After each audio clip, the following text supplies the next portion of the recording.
It's not the smartest person in the room who wins anymore. It's the one who acts like they are. Loud confidence now beats quiet competence.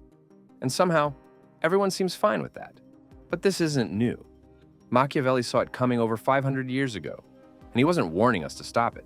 He was explaining how it works. In today's world, we watch reality show hosts run countries, YouTubers give financial advice to millions, and tech CEOs talk about saving humanity while laying off half their staff.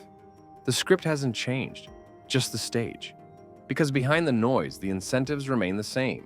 Manipulate perception, dominate attention, win power. But why does this keep working? Why do people follow the bold over the wise, the shameless over the honest?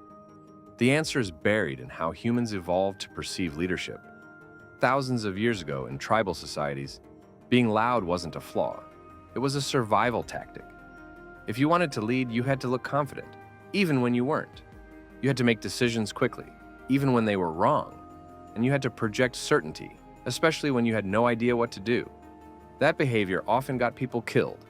But when it didn't, it made them leaders. Niccolo Machiavelli understood this dynamic better than anyone of his time. In The Prince, he didn't argue that rulers should be virtuous. He said they should appear virtuous. He wrote that it's not necessary for a prince to have all the good qualities, but it is necessary to appear to have them. Honesty, mercy, integrity, these are tools, weapons in a political arsenal. If they help you gain power, use them. If not, fake them. And it worked. Still does. Modern politics is flooded with people who've mastered this playbook. Not by reading it, but by instinct. The formula is simple. Say what people want to hear, act like you believe it, and keep talking until the truth gives up. When everyone is shouting, the one who whispers truth sounds invisible. This isn't just a political problem. It bleeds into everything. Social media platforms reward outrage, not insight. News cycles prioritize virality over accuracy. Education systems value conformity over curiosity. And workplaces often promote those who perform ambition, not those who quietly do the work. You've probably seen it firsthand. The person who dominates meetings, talks in buzzwords, interrupts others, somehow gets promoted. Meanwhile, the one who solves actual problems, the one people go to privately for help, overlooked. Every time. It's not because leadership stopped caring about talent. It's because performance looks like competence. And most people can't tell the difference. This is what Machiavelli knew. Power isn't about truth. It's about control over narrative. Take his example of Cesare Borgia, the ruthless nobleman he praised in The Prince. Borgia hired a cruel lieutenant to crush rebellion in a region. After the lieutenant finished the job, efficiently and brutally, Borgia had him executed in public. Why? Because it made Borgia look merciful.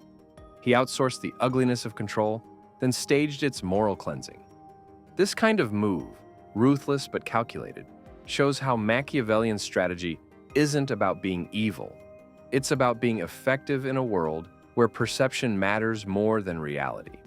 Today, the equivalent isn't public executions. It's PR statements, corporate apologies, rebrands, carefully timed firings. A company exploits workers for years, then announces a mental health initiative. A politician spreads misinformation, then launches a truth campaign. It's not hypocrisy, it's strategy. And the masses, overwhelmed by noise, applaud the illusion. This is the chilling part. Intelligence, integrity, and actual competence don't scale in this system. They require reflection, nuance, and time. But the machine we've built, online, political, social, feeds on speed, simplicity, and certainty.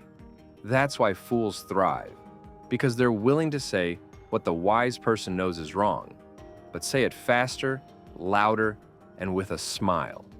Daniel Kahneman, the psychologist behind Thinking Fast and Slow, explained how people rely on intuitive, fast thinking for most decisions, even when it leads them astray.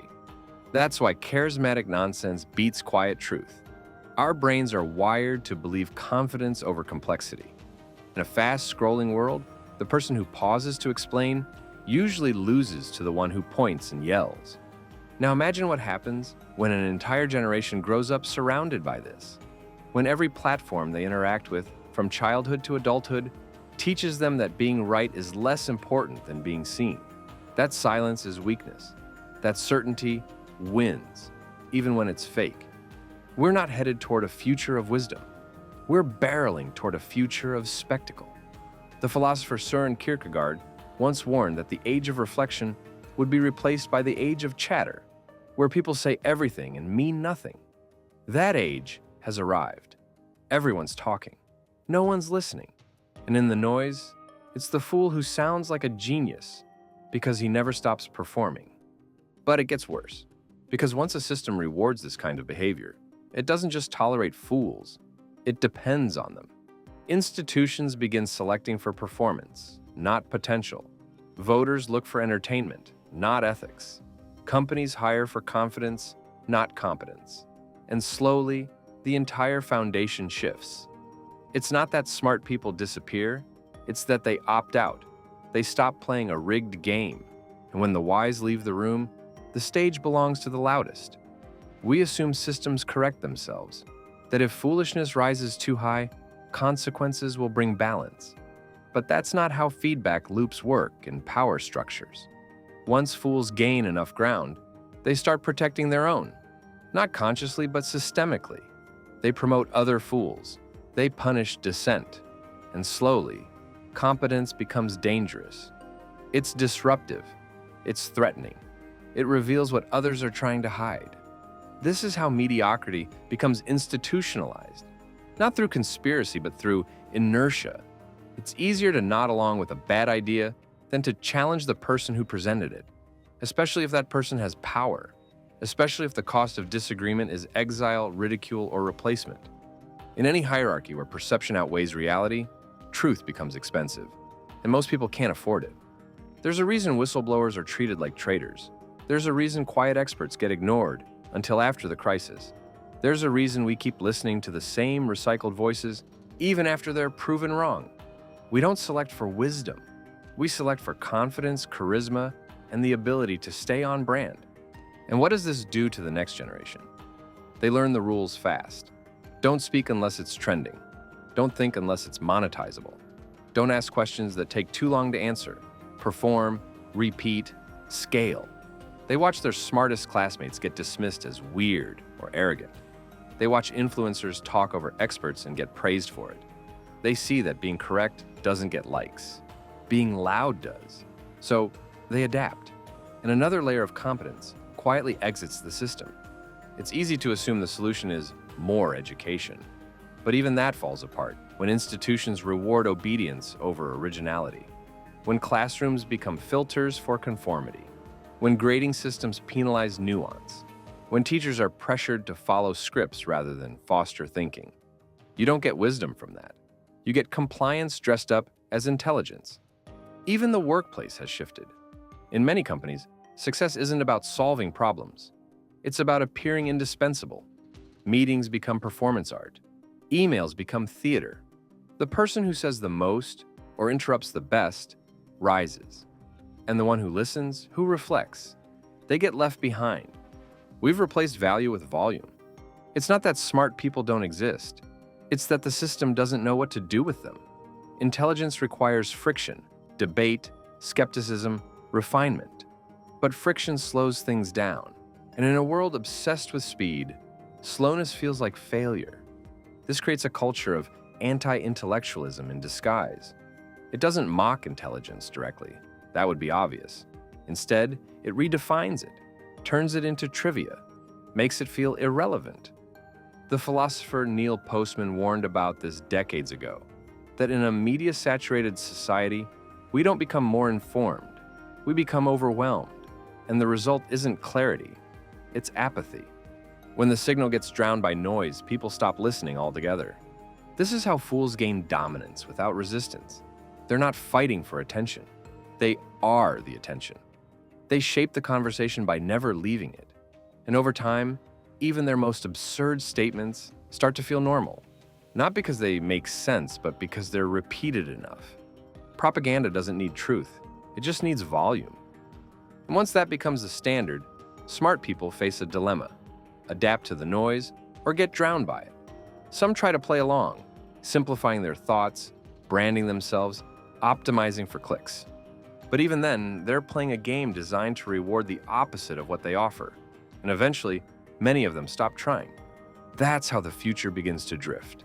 Not with a collapse, but with a quiet shift in incentives. Every time the system rewards spectacle over substance, it teaches the next person to choose performance over depth. And once that becomes generational, once entire populations grow up believing that loud is good and quiet is weak, you don't just get foolish leaders, you get foolish culture, foolish economies, foolish institutions. And those systems, once hollowed out, become fragile in ways no one sees until it's too late. You might think, well, the pendulum swings. Eventually, people will crave depth again. But the damage isn't temporary, because every era that rewards incompetence pushes the competent further underground. And rebuilding from that isn't fast. It takes decades, maybe longer. So where does that leave us? In a moment where intelligence has to learn how to survive invisibly, where those who still value truth, nuance, and reason can't wait for the system to reward them, because it won't. Not right now. They have to build parallel paths, quietly, persistently, away from the noise.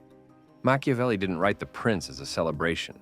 He wrote it as an instruction manual for surviving in a world that punishes sincerity. And if that world is now ours, if perception has fully replaced principle, then maybe the wisest thing to do is not to perform, but to endure, to resist, not by shouting louder, but by refusing to play the same game. Because eventually, systems built on noise collapse under their own weight.